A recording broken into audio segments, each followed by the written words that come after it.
Good afternoon, Colin here with Techout, and today is Saturday, July 5th, and we are probably just a couple days away here from iOS 26 Beta 3 being released to developers, and possibly the first public beta coming here, if not this week, maybe in the next couple weeks. Apple did say that was releasing it sometime in July, and we usually do get that around the third beta. So hopefully once that comes out, we will see the first public beta.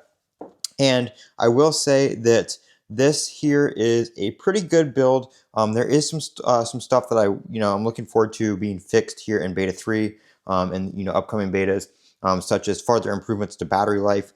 They fixed a lot of the performance issues and stuff like that in beta 2, but there's still some quirks here and there. Obviously, it is an early developer beta, but like I said, I will think that the public beta will be ready to go and pretty stable for public use when it rolls out here. And like I said, either this coming up week or in the next couple weeks. Don't know yet which it's going to be. Apple didn't mention a specific date for that. They just said it's coming in July. But everything is running pretty good here on my iPhone 16 Pro Max. I almost said iPhone 26. iPhone 16 Pro Max. Like I said, animations have gotten a lot better. Overall, animations have gotten a lot smoother, and it's just more fluid.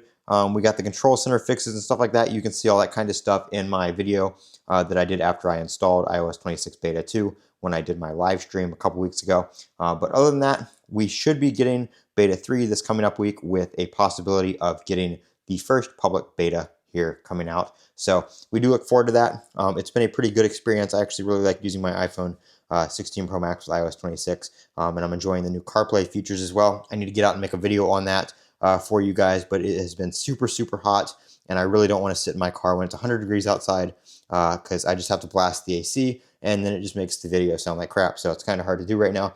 But once it cools down here in the next couple of days, I'm going to try to get out there and get a video on some of the new stuff in CarPlay for you guys. I'm Colin with Techout. Don't forget to comment, rate, and subscribe, and as always, have a great day.